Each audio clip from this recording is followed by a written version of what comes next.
Hello guys! Welcome to my vlog. For today's ganap nga ay napakarami ko nang ikukwento sa inyo sa nangyari sa buhay ko sa loob ng 3 buwan.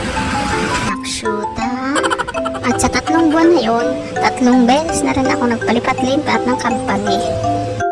Hindi talaga matali ang babaitang ito. Dati ka pang kiti-kiti. Una kong ibabahagi sa inyo ay ang pagpasok ko sa Welcome Depot. Dito ako unang nagtrabaho bilang isa pong lady guard. Sobrang thankful ako dyan kasi unang saba ko pa lang dyan, tanggap agad ako. At sobrang babait ng mga naging kasama at katrabaho ko dyan. Marami akong naging kaibigan kaya nakakalungkot din na hindi rin ako nagtagal sa kanila. Yan po araw-araw ang kaganapan ko sa pagpasok sa Welcome. Hanggang gumigising para pumasok kasi dapat 6:45 pa lang andun na para andun ka pag nagbukas sila ng Welcome. Bale, kulang-kulang 3 buwan ako nagtatrabaho dyan. Kaso, hindi ko na talaga kinaya yung 12 hours na nakatayo. Sobrang hirap, sobrang sakit sa binti at kinikisig ako gabi-gabi. Kaya napagpasyahan kong lumipat na lang ng Gaisano. 8 hours nga lang ang dutyhan pero at least maikli-ikli yung tindigan. Ano daw? Yan pong duty kong yan ay sa Gaisano na po. Bali, reliever lang po ako doon, kaya iba't ibang posisyon ang napapagtayuan ko. Hindi lahat ng post namin ay nakaupo. Ang karamihan dyan ay nakatayo, kaya pagod din ang binti ko ng 8 oras. Sa posisyon kong yan, 8 hours akong nakaupo lang at pwedeng mag-cellphone. Ang sarap sana kung araw-araw ay ganyan. Kaso, kaiba-iba nga kasi reliever lang ako dyan. Sobrang babait din ang mga naging kasama ko dyan. Nakakalungkot nga lang at sa mga maiikling panahon lang ako nagtagal sa kanila. Bale, 10 days lang po ako sa Gaisano. Kasi biglang nangailangan ng lady guard dito sa aming barangay. Dito sa company ng mga Chinese na nagluluto ng mga asphalt na inilalatag sa mga kalsada. Tinanggap ko na kasi malapit na. Hindi pa ako araw-araw mamamasahe, diba? Ito na po yung patatlo kong trabaho na sana ito na yung last at dito na ako magtagal. Sobrang alawan ko dito kasi tuwing umaga at hapon lang ako nagro-robing dito sa buong site. Tinitingnan ko kung safe yung status ko. Tapos sa hapon, nag-check lang ako ng mga empleyadong mag-a-out. Hindi pa ako nakatayo. Dito lang ako sa guardhouse para magbantay ng site. Dahan pa, hindi po ako nagpapanggabi kasi babae po ako. Ay, pinanta. Yan, ganyan pong kalawak ang site na pinagtatrabahukan ko. Umaga at hapon ko lang naman yan, pinapasyalan kaya maaluan lang.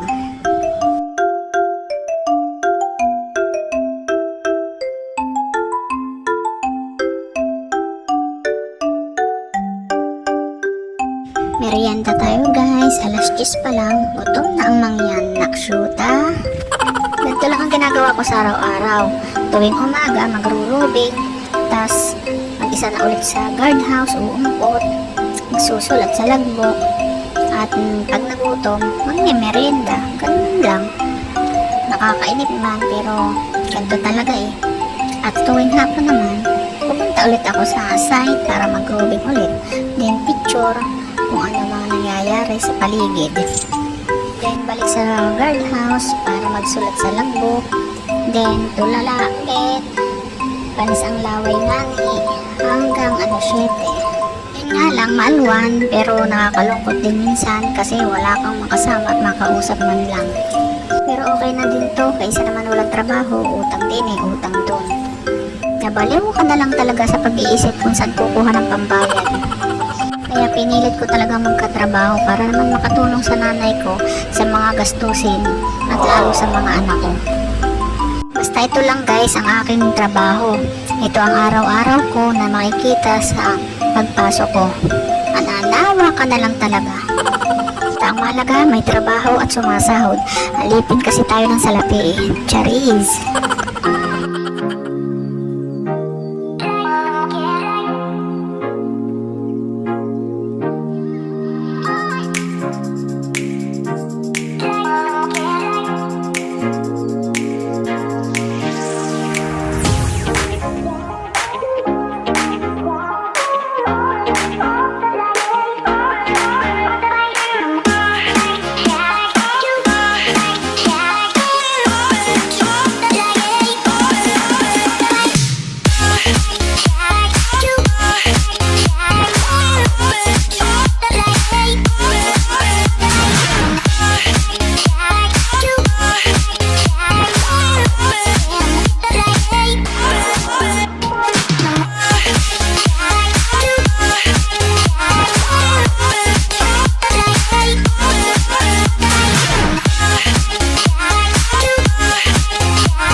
Bye!